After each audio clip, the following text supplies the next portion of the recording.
I was the recognized school beauty of Central High School. I once half-jokingly said that I would only date the top student. Austin worked hard for this and got into a prestigious university as the top student in the city. Everyone said that he and I were a perfect match, and that we would eventually end up together. Years later, I became a semi-famous actress, and he became a hotshot in the tech industry. At the class reunion, he rarely attended.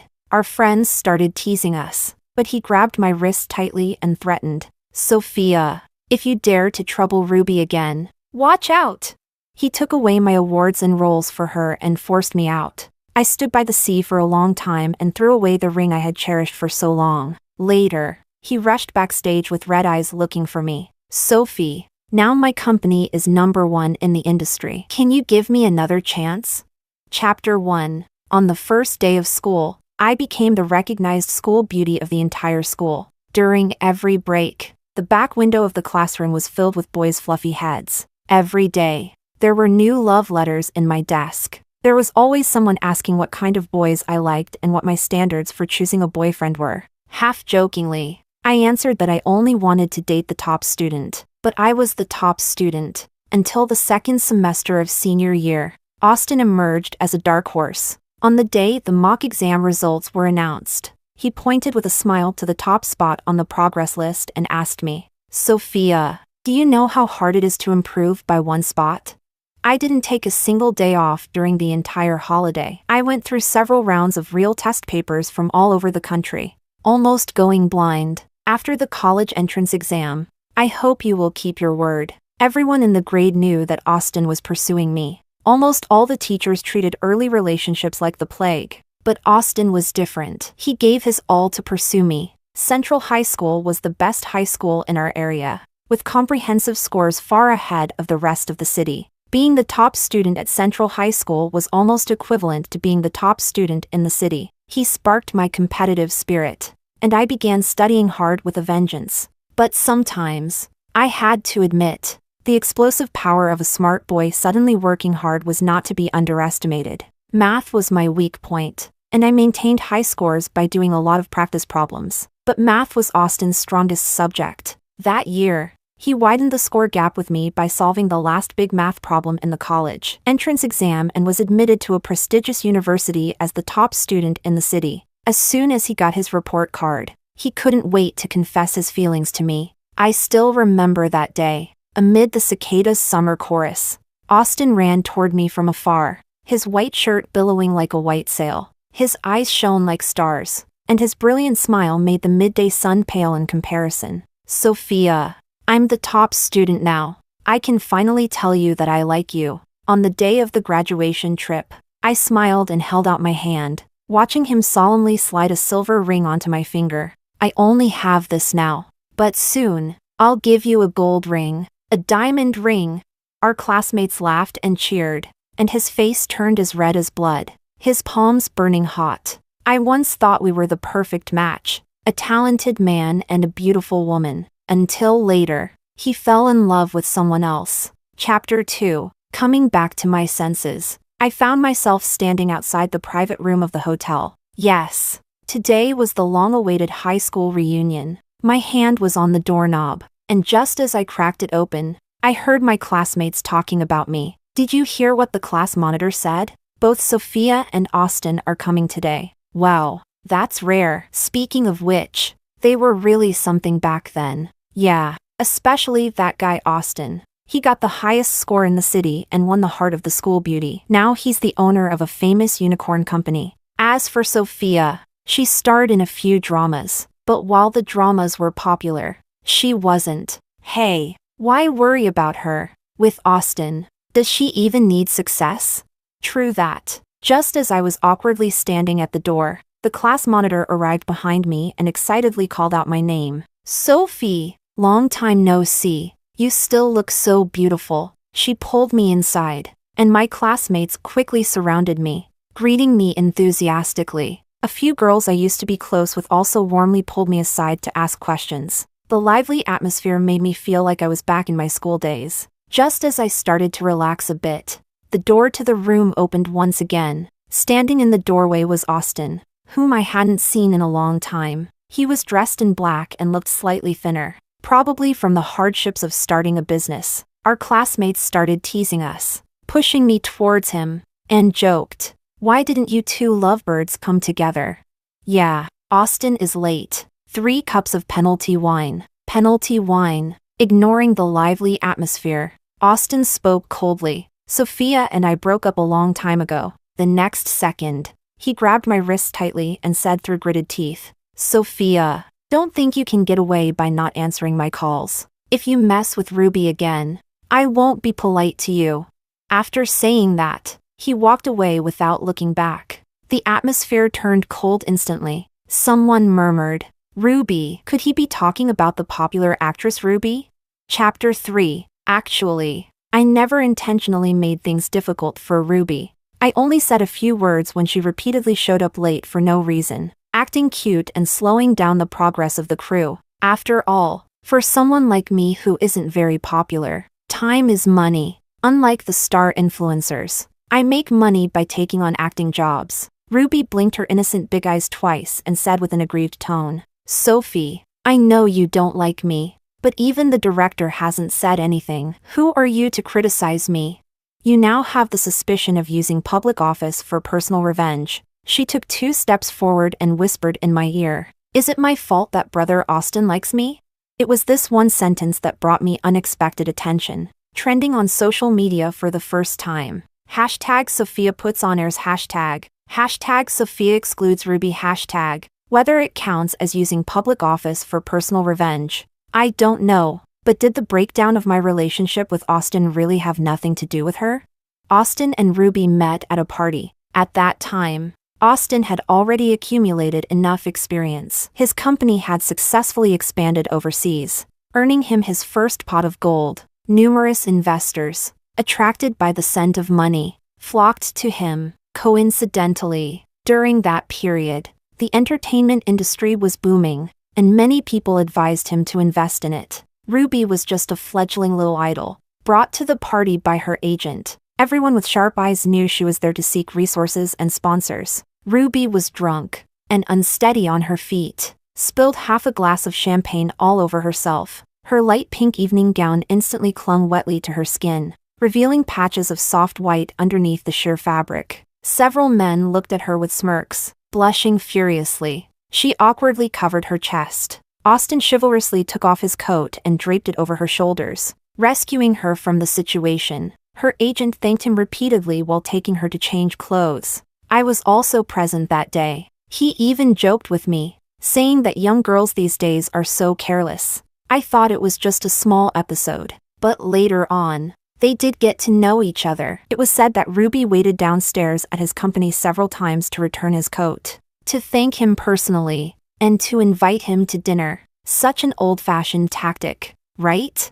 But men love this kind of thing. And Austin, being a man, was no exception. He said Ruby was young and naive, and he couldn't understand how someone like her managed to survive in the entertainment industry. He also said Ruby, being an idol, was just a pretty face with no acting skills. But when it came time to cast the female lead for the movie he invested in, he chose Ruby without hesitation. I wasn't in a hurry to express my opinion, and instead, I quietly watched him for a long time. "You seem to enjoy mentioning her lately." He turned away, a bit guilty, and said, "I just think she's had a tough life, venturing out into the world early on. She's somewhat pitiful. She's not like you, professionally trained and always excellent. Plus, I think it's important to give newcomers a chance." Ruby was indeed a newcomer, but I hadn't debuted much earlier than she had. Such noble-sounding reasons. "We're both smart people." Were his words meant to insult his own intelligence or mine?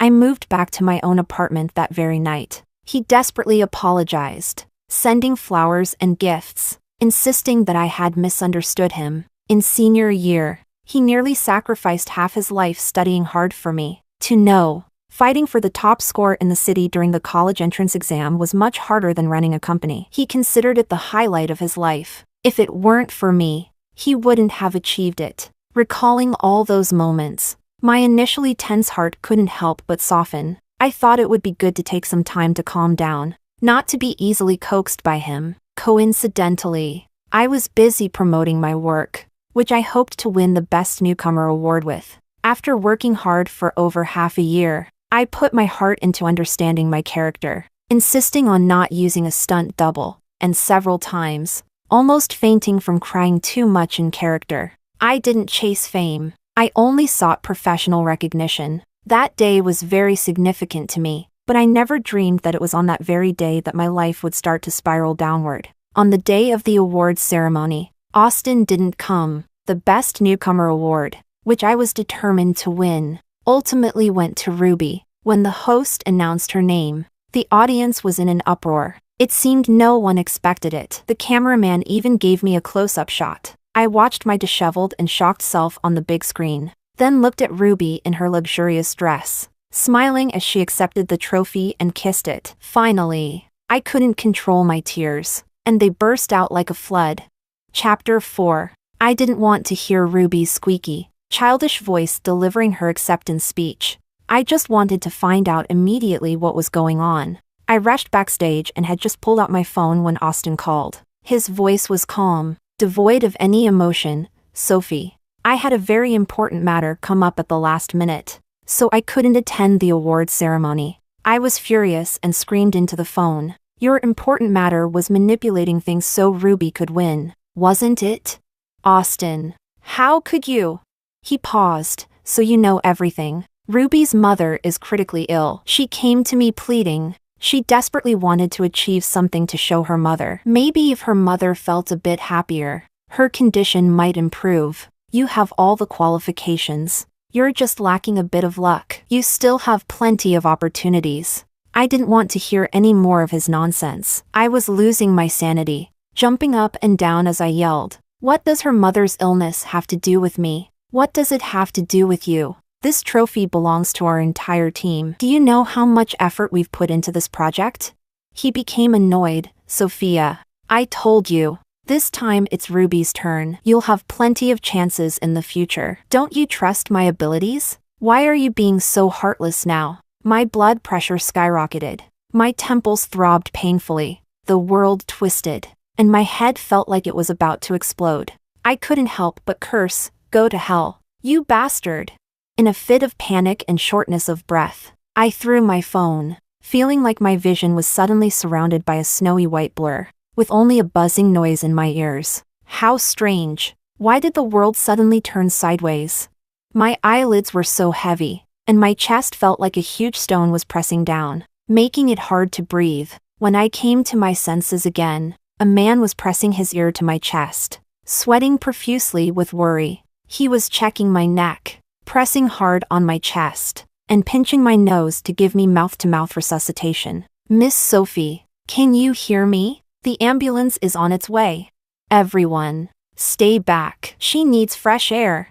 I wanted to say, please move away. My chest hurts from the pressure, but I couldn't make a sound. My eyes briefly opened for a few seconds before I was too exhausted to keep them open any longer. I'm so tired.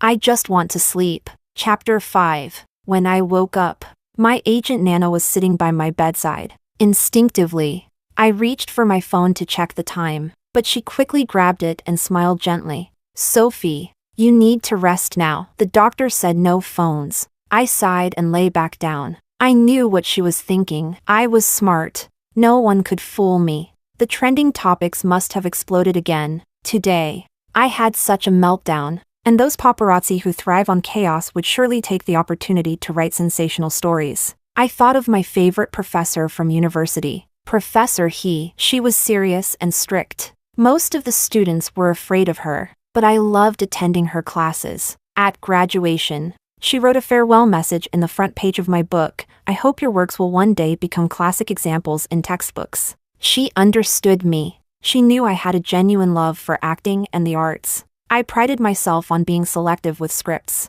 carefully honing my acting skills, and putting my heart into every role, never wasting time elsewhere. That's why I remained in a state where my performances were popular. But I wasn't. Ironically, the only 2 times I trended on social media were thanks to Ruby. Suddenly, I felt disillusioned with this industry. I wanted to quit. Nana mysteriously told me not to. saying there was a big surprise waiting for me. If I left now, I would surely regret it. Chapter 6. Austin and I tacitly agreed never to contact each other again. To be honest, I never expected him to be so busy yet still make time to attend a reunion. The reason I wanted to go to the reunion was simple, even a bit laughable. I just wanted to relive those memories of our youth through those old classmates. The years when we cried, laughed, and felt passionate. I remember when I applied for college.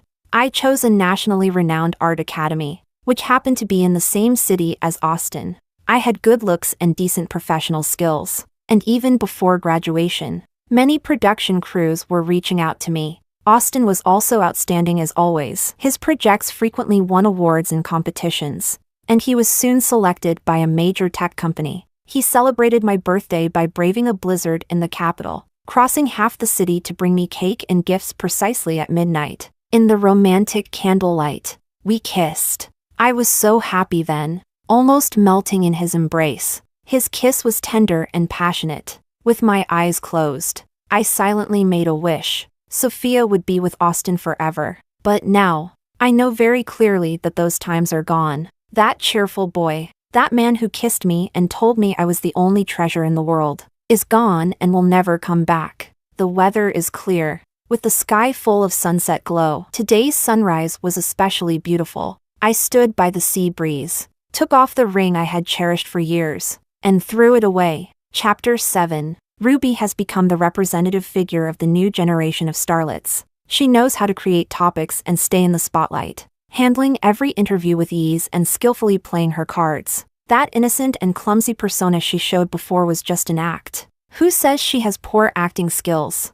I always thought Austin was smart, but now I see it was my own blindness. When a reporter asked her how she felt about becoming a dark horse and winning the Best Newcomer award, she casually gave a polished answer, not missing the chance to take a jab at me. In fact, I stay pretty relaxed because true excellence doesn't need a trophy to prove it, but winning is a recognition of my abilities. And of course, I'm very happy. As for some people losing their balance over it and getting hospitalized, I think that's an immature reaction. Instead of trying to steal the spotlight, they should work on their acting skills. Always look for reasons within yourself. Have you really put in the effort? Why haven't you become popular? I went through entertainment news from a while ago. There were pictures of me yelling into my phone, and of me collapsing to the ground unconscious. Aside from a few who felt sorry for me, most were mocking and criticizing me. Big temper, small talent, fragile ego, can't handle not winning. She looks so ugly when she loses her temper. Aren't you all curious about who she was calling? Acting so arrogant? No wonder Nana didn't want me to see this. After fainting, I found out that I have a mild congenital heart defect. When I'm calm, I seem just like anyone else. But strong emotions can cause chest tightness and fainting. She was afraid of stressing my condition. But how long can I avoid it? Now, I'm undoubtedly the #1 blacklisted actress. I comforted myself, thinking even bad publicity is still publicity. Amidst the flood of insults, only one person with a verified profile picture stood up for me, fighting off the critics in the comments. The person looked familiar. I clicked on the profile. It was the man who saved me that day. His name is Noah, and he's also a newcomer actor. Chapter 8. Unexpectedly, I ran into Ruby again so soon. Clear Wind and Bright Moon was being adapted for the screen. This was the big surprise Nana had mentioned. I absolutely loved this script. I had been a huge fan of the original novel since its serialization. Every character in this book was vivid and full of life. During my school days, I followed each update closely, wrote countless long reviews, and spent my limited pocket money to support the author. Just to encourage quicker updates, I had cried my heart out holding the physical book on countless late nights. Upon hearing it would be adapted into a TV series, I excitedly told Nana that I would be willing to act in it even without pay. Nana predicted it would be a hit this year and used all her resources to secure a role for me. But Ruby landed the female lead, and I was cast as the supporting female character. Ruby arrived at the set every day in a nanny van, leaving right after her scenes were done, never staying a second longer. Sometimes, actors need to rehearse and practice their lines together, but she was always too lazy to cooperate. The ridiculous part was that since she was the lead actress funded by investors, no one would criticize her. One day, when it was my turn to act with her, she showed up late again. Filming summer scenes in winter was incredibly tough. Today's scene was an outdoor shoot. I had already finished my makeup and changed into summer clothes, even with an overcoat on. I was freezing. To make matters worse, Ruby delivered her lines haltingly, clearly not having read the script carefully. The scene had to be retaken over a dozen times, and the extras were getting frustrated. Faced with everyone's dissatisfaction, she had the audacity to tell the director and screenwriter, "My lines are too long and hard to memorize. Can you shorten them?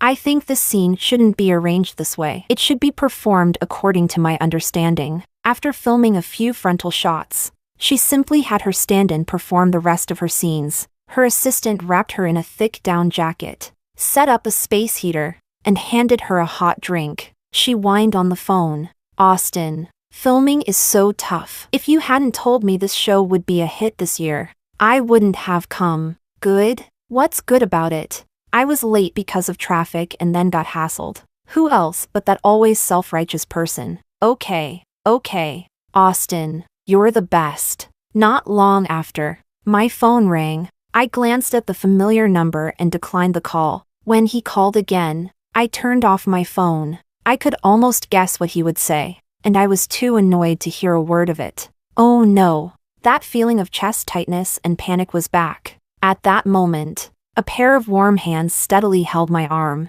"Sophie, are you okay? You don't look well. Sit down and rest for a bit." Chapter 9. It was Noah. As a complete newcomer, getting to act in such a major production right after graduation means either he has impressive talent or an impressive background. He plays a supporting male role and has scenes with me, but his part comes later, and he just joined the crew yesterday. I took the opportunity to thank him, including his kind help the last time I fainted. For some reason, his face suddenly flushed a deep red, spreading quickly until even his ears turned bright red within a minute. Oh, that time. Don't mention it. I was there to watch the ceremony, and I didn't expect. I wasn't eavesdropping on purpose. The more he talked, the more confused he became, so he just shoved the hot chocolate he was holding into my hands and ran off. Oh, I get it. He must have remembered the mouth-to-mouth resuscitation and CPR. How cute. I suddenly felt like laughing and took a sip of the sweet hot drink, feeling half of my anger dissipate. Noah was incredibly serious, to the point of being almost stubbornly meticulous. When the director explained a scene to him, he practically wrote down every word, to avoid having visible breath on camera. He often held ice cubes in his mouth while delivering his lines. After a scene, his lips were red from the cold. Even though he knew his lines well, he still pulled me aside to rehearse them over and over. I had never met someone more dedicated than I was, but it was clear how much he liked the tragic second male lead in this drama. It seemed we were both die-hard fans of the original novel. The series quickly aired, using the currently popular web drama format, releasing 2 episodes every week. Unexpectedly, Noah and I, playing the crazy couple supporting characters, received rave reviews, even overshadowing the undisputed female lead, Ruby. Netizens praised us. "Oh my god. This crazy couple is amazing. They're like the Greek gods of sexual tension." Great. Even die-hard fans of the original novel are starting to ship this couple. Ladies, I have to say, even though Sophia has a fragile ego, her acting skills are really solid, and I've also become a fan of that new male actor. Meanwhile, many viewers kept complaining, the male lead's performance is mediocre at best. But what is the female lead doing? Apparently, Ruby found memorizing lines too difficult, so she cut a lot of her dialogue and turned the strong female lead into a weak character. Did she really deserve that Best Newcomer award? If someone with her skills can win an award, I'd be devastated if I were Sophia too. Let's be honest. Sophia is a top student from a professional acting school, while Ruby started working in the industry at a young age with little education. They can't be compared. Ruby saw the comments and threw a huge tantrum, crying in the set. After removing my makeup, I saw her eyes swollen and red from crying, whining into her phone. "I'm so sad. Can you come see me?" Chapter 10. Soon, Austin came to visit the set. Ruby hadn't arrived yet, so the staff politely let him wait inside. He ended up blocking my way. I told him he could wait for Ruby in her private lounge, but he had no intention of leaving and instead asked, "Sophia, I came to see you. Is playing hide and seek fun for you?" I took a step back and replied calmly, "Where am I hiding? Didn't we just see each other at the reunion? Besides, why would I hide? I have nothing to feel guilty about. I'm just really tired of you." Austin gritted his teeth and grabbed my wrist. "This is the first thing you say to me after months apart?" He threw out a news article with a photo of me and Noah hugging tightly. "Have you lost your mind? You just gained a bit of fame and now you're involved with some greenhorn. Don't you care about your future?" I glanced at the photo and laughed nonchalantly. "What I do is none of your business, Mr. Goo." His face turned white with anger. "I bought the news to keep it from being published this time. Don't let there be a next time."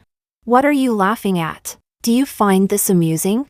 To think I always believed you were a smart person." I retorted without hesitation. "Thank you, but I realized a long time ago that you are a complete fool." The so-called news was just a single picture with an entirely fabricated story. Noah and I were simply rehearsing a scene. We were just very into our roles. The fact that people were fooled shows how convincing our performance was. Why wouldn't I be happy? But I saw no need to explain anything to him. He could think whatever he wanted. "Sophia!" Austin was trembling with anger. His handsome face contorted. "How could you find someone you like so quickly? What about our past? How could you treat me like this?" I calmly replied, "You look really ugly when you lose your temper. Since we've broken up, everything from the past is reset to zero. I don't know what you're thinking now, but there's no need to act like you still love me. That was all an act. I did it on purpose to make you mad. I was always the one chasing after you. You said you only liked the top student. You're a straight A student, and you excel at everything. But I'm a man. I need a woman's admiration and worship. It's exhausting always being your equal. I've worked so hard to reach this position. You could have relaxed a bit. But why wouldn't you rely on me? Say a soft word to me? Ruby shows her love for me. Acts cute. Pays attention to my feelings. She relies on me and needs me. Why can't you be like her?" His eyes were red as he vented his frustrations all at once. I forced down the lump in my throat and stared into his eyes. "So you used your influence to steal the Best Newcomer award that should have been mine? Is that also why you helped Ruby get the lead role in Clear Wind and Bright Moon?"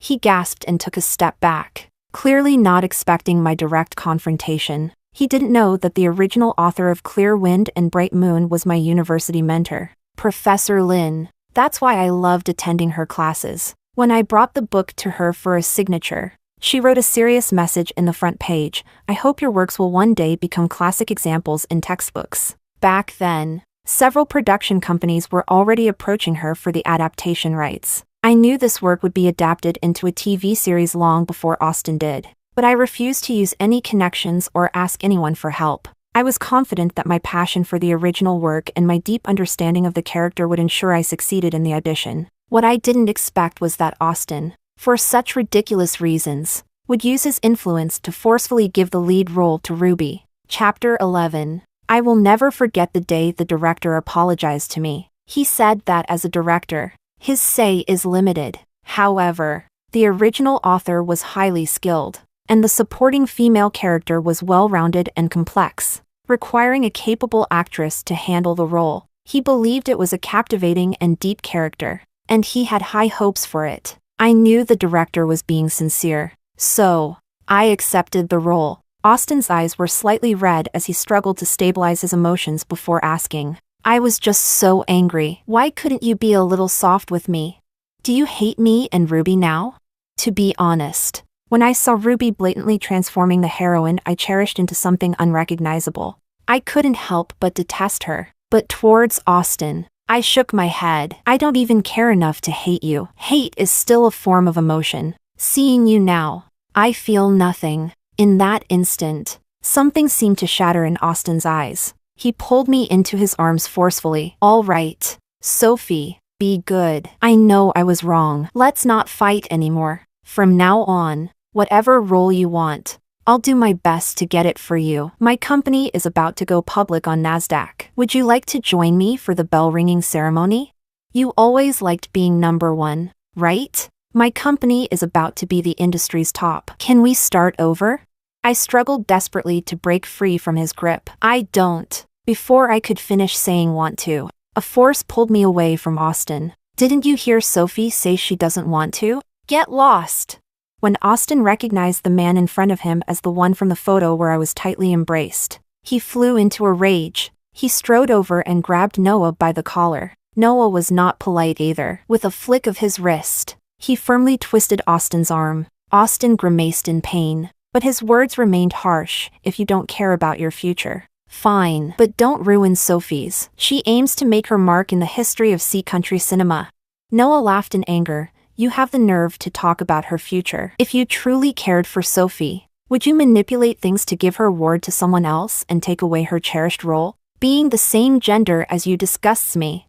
Austin looked guilty. Seizing this moment, Noah kicked him to the ground. Then he took my hand and, with earnest determination, said, Don't think you're the only one who loves Sophie. I've loved her since college. My mom loves her too. Says Sophie is the best student she ever taught.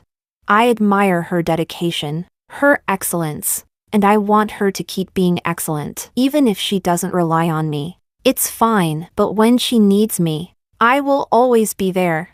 Austin sat dejectedly on the ground, tears finally rolling down his face. He murmured my name, pulling a dazzling diamond ring from his pocket. Sophie. You're the only one I've ever given a ring to. We promised to be together forever. I didn't look back. Nothing was worth remembering anymore. Just like that ring buried at the bottom of the sea.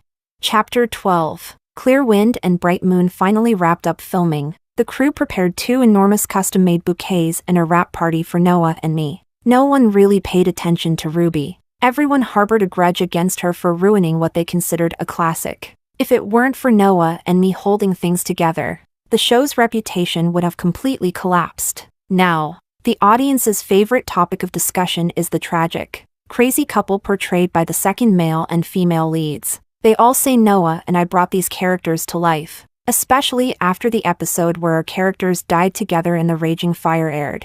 The internet exploded. The comments were filled with variations of I'm crying my eyes out.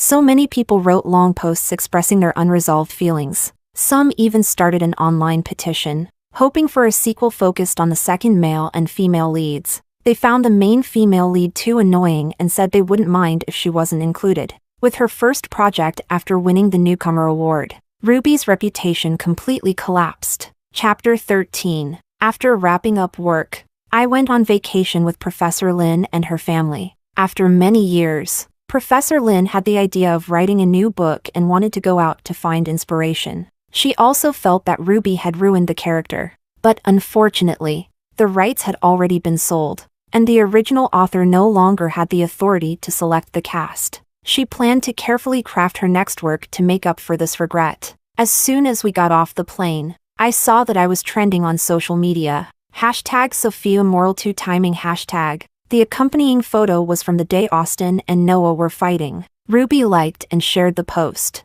adding a crying emoji. This happened on set with no outsiders present, so it was obvious who was behind it. Professor Lin said that some people were jealous of my rising fame and popularity. As a mentor, she wouldn't interfere in her students' personal matters. Besides, she knew my character and wouldn't believe the baseless smears online. She advised me to enjoy the vacation and not let those people ruin my mood. Unexpectedly, before I had a chance to clear things up, my classmates spoke out. They posted old photos and videos from years ago. The video was a clip from a trip we took together during the summer of our senior year. Young Austin, holding young Sophia's hand with pride, made a big V sign to the camera. I finally won over the talented Sophia. Yay! It took so much effort to win her over. I'll never let her go.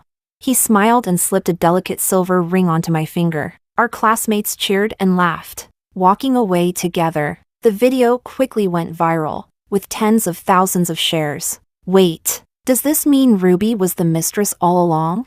Ew, terrible acting and a worse personality. There's no saving her. Please let her career be over. I don't want to see her trending anymore. Netizens aren't fools. They quickly figured out the truth. So the previous rumors were spread by Ruby. Huh? The thief crying stop thief. Can we kick her out of the entertainment industry? Probably because she provoked public outrage. Soon her scandals were everywhere. This included her throwing tantrums on set, frequently being late, and making the staff and extras wait in the freezing cold. There were also reports that most of her scenes were done by a stand-in. She refused to memorize her lines, and she arbitrarily changed the script. A popular influencer and extra took the opportunity to release a video. In the video, Ruby could be seen having her assistant feed her while she rolled her eyes and said, "If I wanted, I could win a Grand Slam. Who dares say I can't act well?" I think these audiences just don't deserve good entertainment. If her professional skills hadn't already collapsed. This time her reputation and public image were utterly destroyed. She had previously managed her image well and had secured many advertisements and endorsements for quick cash. The breach of contract penalties alone would be enough to ruin her. Chapter 14. When I returned to the company after my vacation, Nana quietly told me that Austin was hospitalized. Hospitalized? My first reaction was to wonder if he was trying to create buzz for himself since his company was about to go public. Nana lowered her voice. "It's really scary. The incident happened right outside your building." "What?" I immediately became tense. "What happened?" I had gone on vacation right after the show wrapped, and not many people knew about it. Austin was deeply saddened by Ruby's online smears against me and the videos my classmates posted. He couldn't reach me by phone, so he waited outside my building every day. Meanwhile, Ruby, entangled in lawsuits and financially ruined, was on the verge of a mental breakdown. She blamed everything on me, so she took a knife and went to my place to seek revenge. She encountered Austin downstairs, who was watching the video and waiting for me. The two argued, and in her desperation, Ruby pulled out a knife and stabbed Austin. Austin never expected her to go so crazy. Caught completely off guard, he was severely injured. Fortunately, he had the money to hire the best doctors in the country, who managed to save his life. But he definitely wouldn't be ringing the bell for his company's IPO. His secretary has contacted me several times, asking if you could visit him. They said he regrets everything and hopes you would see him one last time for old time's sake. I waved my hand to interrupt her. "Nana, you know my heart condition. I can't handle bloody scenes, and I don't want to do anything unnecessary. The memories of that summer are very distant. That boy who ran towards me, his white shirt billowing in the wind like a white sail. I have long since left the past behind, ready to set sail on my own.